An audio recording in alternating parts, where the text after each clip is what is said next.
Purihin ang Panginoon. Glory to God. Glory to Jesus. Isa pong pinagpalang buhay mga kapatid sa Panginoon, Saturday Group.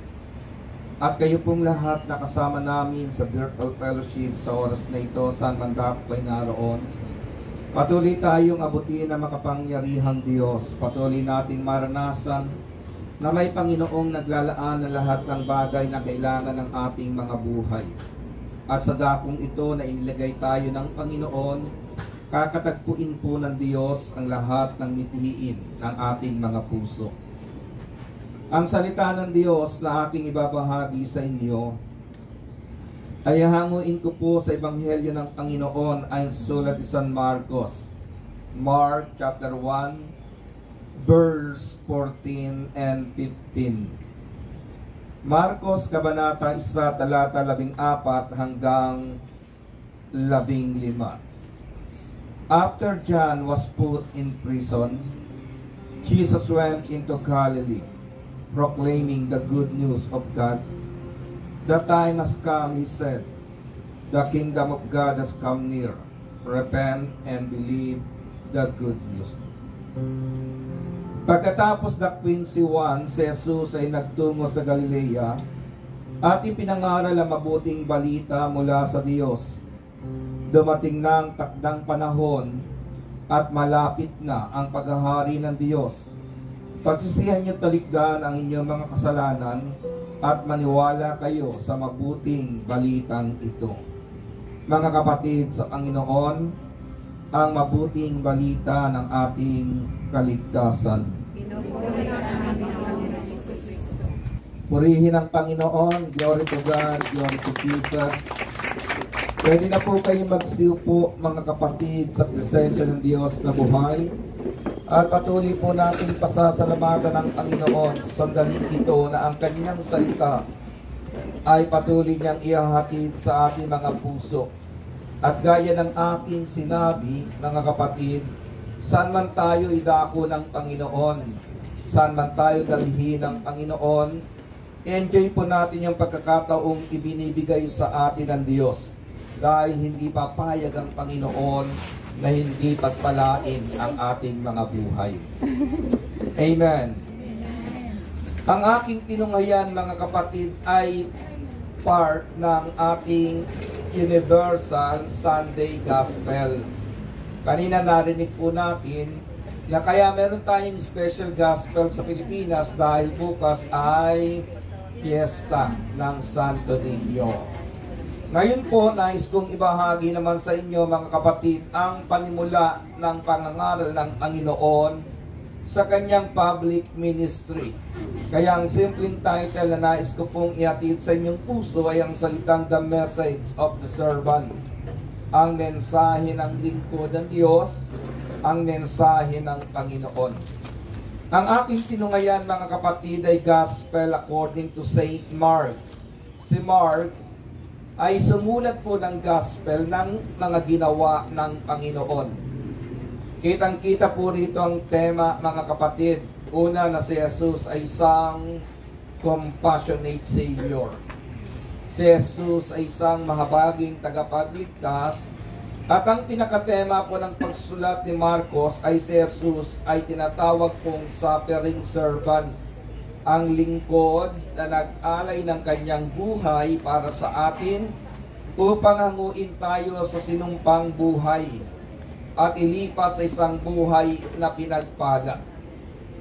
Lahat po tayo may mabuting pangarap, hindi lamang para sa ating sarili.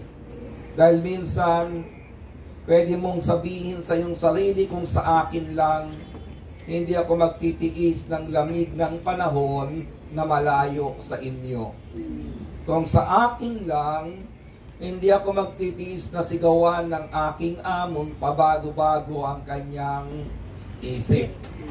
Kung sa akin lang, okay na ako, kaya kong buhayin yung aking sarili. Pero bakit kailangan po natin gawin ang mga bagay na ito, sakripisyo, mga kapatid, para bigyan sila ng magandang bukas, para ihatid ang ating mga mahal sa buhay sa isang maalawan na kalagayan ng buhay na ipinagkait sa atin ng panahon ng mga nakalipas na sandali ng ating buhay.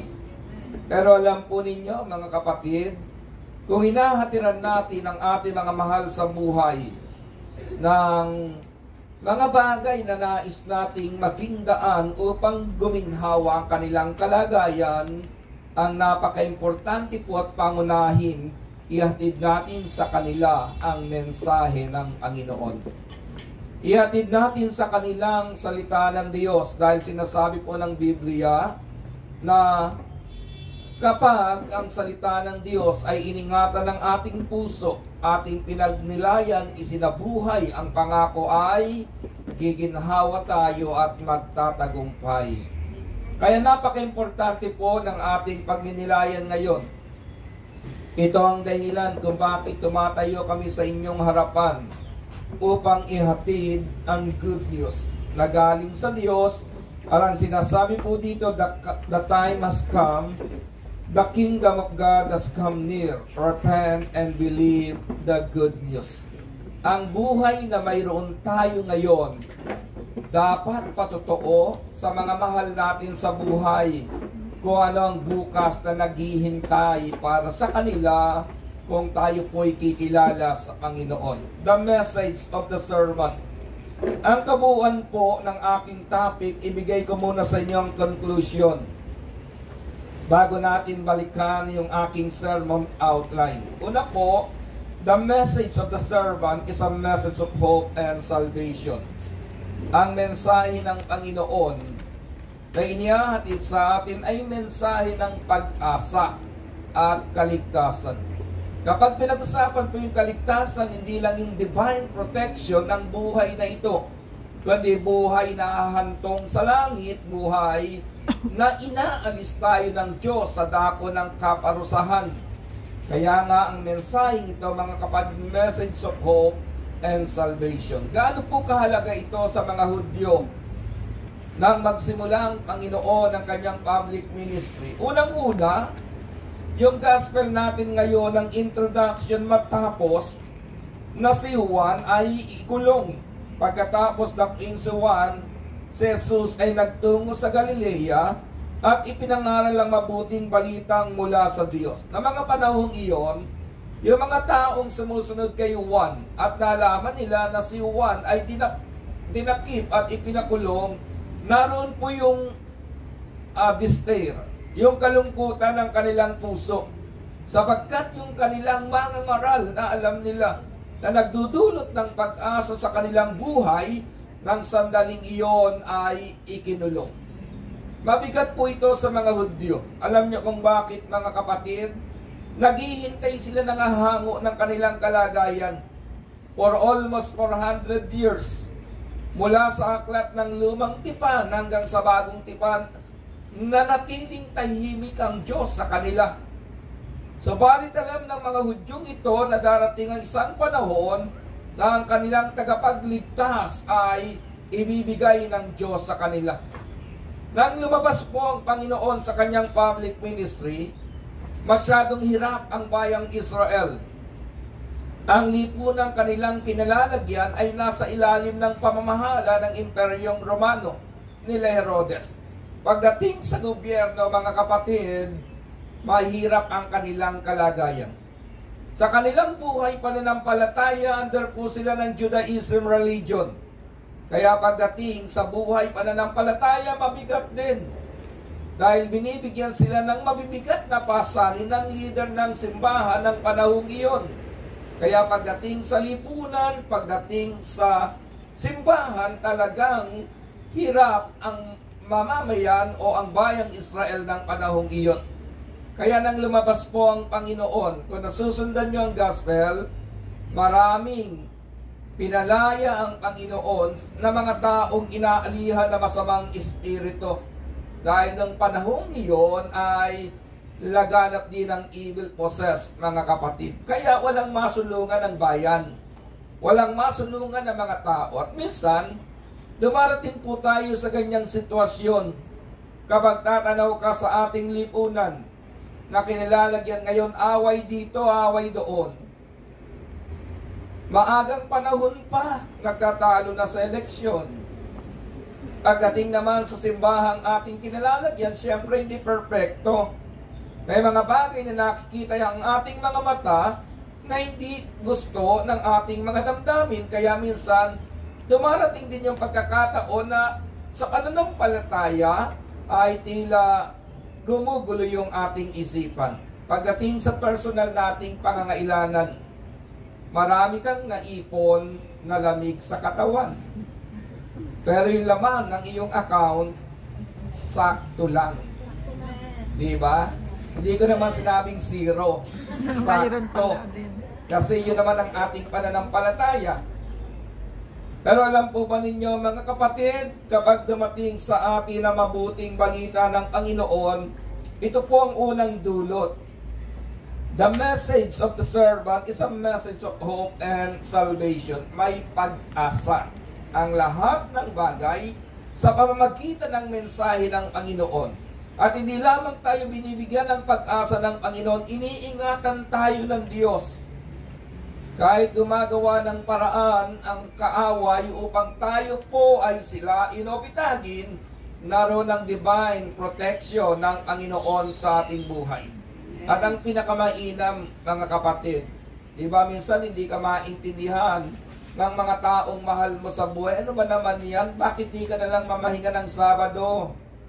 Namamasahi ka, gumagastos ka, nagbibigay ka, bakit ka pa nagpupunta dyan? Ang hindi alam ng mga taong ito, yung ginagawa niyong pag-upo ngayon, hindi lamang para sa buhay na ito, kundi sa buhay na walang hanggang inilaan ng Diyos sa atin sa pamamagitan ni Kristo. Ikalawa, mga kapatid, kung babalikan po natin ang aking binasa, a message filled with promise, power and potential. Ang mensahe ay puno ng pangako, ng kapangyarihan, at kapag sinabing potential, mga kapatid, may magkagawa ito sa ating mga buhay. Lagi ko pong kasama sa prayer, Lord, ibuhos mo masaganang biyayang aming kailangan. Yan po yung aking positibong pananaw sa buhay. Kaya kahit saan tayo ilagay, kahit ano ang gawin sa atin, kung tayo nananalig sa Diyos, sunod lang, ngiti lang, kalmado ka lang sapagkat alam mo, may Diyos na naglalaan ng biyayang kailangan ng iyong buhay. Amen. Amen? Ang mensahe ay filled with promise, power, and potential.